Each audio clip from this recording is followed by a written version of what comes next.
tayo. Sa akin ito, gusto ko lang na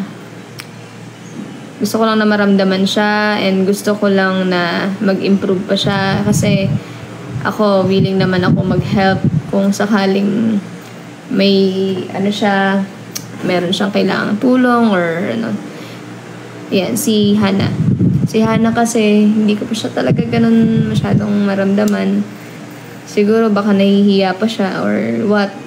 Pero para sa akin meron siyang meron siyang galing na hindi niya pa nilalabas. Siguro kailangan na niyang ilabas hanggat maaga pa. Diba kasi kung masasave man siya tonight, feeling ko next week or starting today, tonight, siguro pakita na niya lahat ng kaya niyang gawin. Ayan.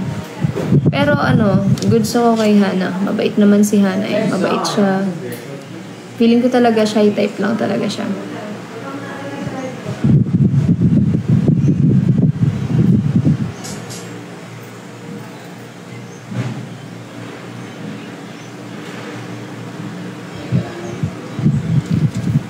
Wag na babanggitin na wake up call. Sabi ni Kuya Rai. Nag-comment ba si Kuya Rai? Andito ba?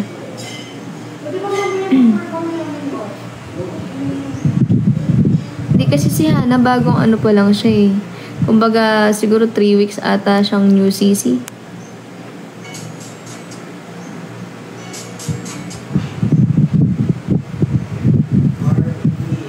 Hindi. Yan, para sa akin ganun lang.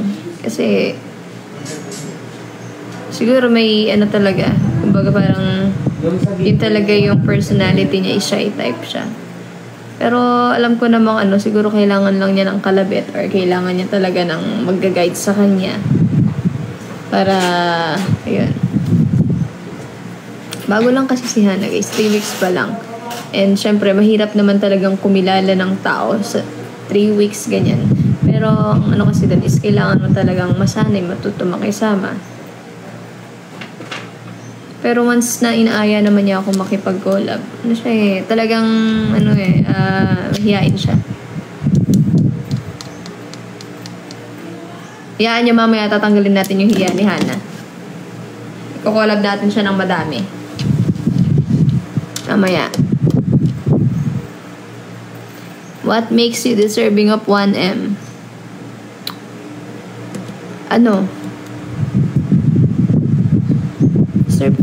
Deserve ko manalo ng 1M kasi lahat ng challenges ginagawa ko. Wala akong inaatrasang challenge. Lahat ng kaya kong gawin, binibigay ko. Tinotodo ko yun. Alam ko sa sarili ko na ginagawa ko yung best ko. Para sa 1M. And hindi lang para sa 1M.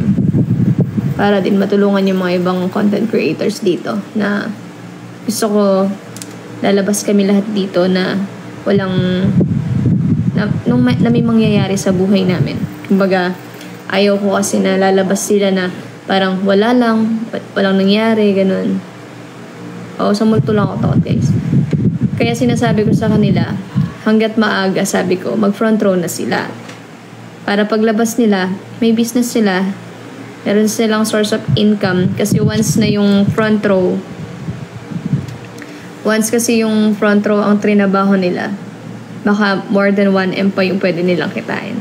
So, imagine niyo yun. Diba? Kung 1M ang hinahabol namin dito, bakit? Paano? Kasi isa lang yung mananalo sa Isa lang mananalo sa 1M diba? Papayag ba sila na na wala silang mapapala na isa lang ang mananalo ng 1M? Siyempre, dapat gagawa tayo ng way para paglabas natin, meron tayong income. Diba? Mag-front row na. Dapat mag-front row na sila kasi sayang, diba? Hanggat malakas ang front row, i-go na. Kaya yung mga gusto mag-front row dyan, mag-front row na kayo guys. Kasi hindi lang 1M ang pwede nyong kitain. Diba? Kaya sa mga gusto mag-front row dyan, PM nyo lang si Paring Pinks or pwede kayong pagka magpe-pay in na kayo, yung talagang sure na magpe-pay in na kayo sa front row pa at magiging business partner na namin kayo, pwede nyo ako makausap direct. Ayan, pagka yung magpe-pay in na, pwede nang pwede na kayong i-direct nila paring Pinks sa amin. Basta sabihin nyo lang kay paring Pinks, join ako kala Pabi kasi para, diba? Para alam namin kung So, si Vian, tama, willing join us. Tama, Vian, mag-join ka na. Halika na, Vian. Ay, di ba, Vian, ka na? Member ka na? Yun. Yun lang, guys. Sa akin, kasi, yun ang tinuturo ko sa mga content creators dito, guys. Sabi ko sa kanila, kung meron tayong pinaglalaban na 1M, sabi ko, what if, trabahuhin natin yun. Hindi yung aasa lang tayo or aantay lang tayo ng panalo ng 1M, di ba? Maganda. Will you focus on networking after talk since live streaming is not forever? Siguro after talk, syempre meron tayong business yan eh. Yung front row hindi mawawala yan. Siguro hindi ko tatanggalin sa buhay ko yung front row since dumating na siya sa buhay ko and talagang maganda yung pasok ng front row sa amin and maganda talaga yung naibigay ng front row din. And siguro, at the same time, habang nagpo-front row kami, nagpupundar kami ng mga iba pang negosyo, di ba? So, yun yung maganda. Na habang nagpo-front row ka, yung mga kinikita mo sa front row is, gumagawa ka ng mga panibago mong business. Kaya kung ako sa inyo, hanggat hindi pa sobrang laki yung grupo, mag-member na kayo para makakausap nyo pa kami, di ba? Kami pa mismo yung kakausap sa inyo. Kasi hindi natin masabi, pagka sobrang lumaki na yung grupo, member ko pala, hindi ko kilala, di ba? Hindi namin kilala. So hanggat nagsisimula pa lang, pero lumalaki na yung grupo namin, mag-join na kayo. Magpapahuli pa ba kayo, di ba? Siyempre, gusto namin sabay-sabay tayo nga angat. Walang maiiwan sa pamilyang to. Kaya mga Caspinatics dyan, tara na. Hi, Valerie Surfrino. Ayan, hello po sa inyong lahat. So, ayan yung weakest content creator ko, pero willing natin siyang i-guide. So, sana masave si Hana. Sabay-sabay tayo nga angat.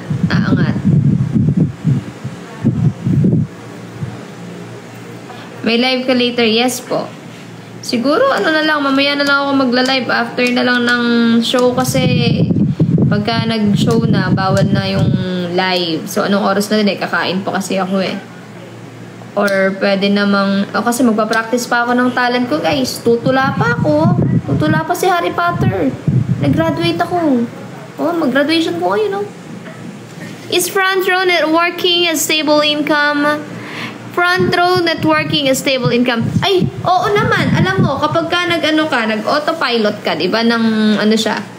Kumbaga parang patrabahuhin mo siya ng 3 years, ganyan, diba? After 3 years, hindi mo na namamalayan. Tuloy-tuloy na yung pasok ng pera sa'yo. Sinasabi ko sa inyo, alam nyo ba, kami ni Bubu, diba, nag-start po kami nag-front row.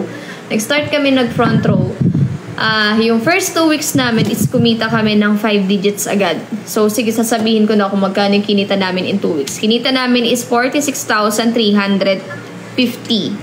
46,350 sa account ko pa lang po yun. Wala pa yung sa kanya.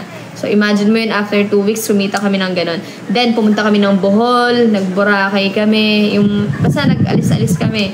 Imagine niyo yun, wala kaming tinatrabaho habang nasa Bohol kami, wala kaming ginagawa nung nag-Boracay kami. Pero nung pagbalik ko dito sa Tok, hinatid sa akin yung cheque, meron kaming kinita. In 3 weeks, kumita kami ng 49,900. So, walang ginagawa yon. So, maganda talaga.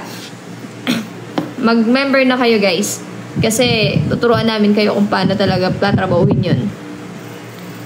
Ate Pab, ano po oras talent show? 1 PM po. So, abangan. Guys, sinasabihan ko na kayo mga interesado mag-front row dyan, PM nyo na lang po sila paring pink. Sa pagka-sure pay na kayo. Let's go. Daddy, may na-invite ka na po sa mga sisi na puma. Yes! Si Tipan, si Panty Queen, si Kate Mikawa. Ayan. Silang dalawa, ang Team Casby dito sa loob. Ayan. Yes, number 18 ako, guys. Sino next sa akin sa Revelation? Ay, ko ba? Dito na pala si Lars. Nakaabang na si Lars. Si Lars ang susunod. Because content creator ko po si Lars po. Kasi po, Ito lang.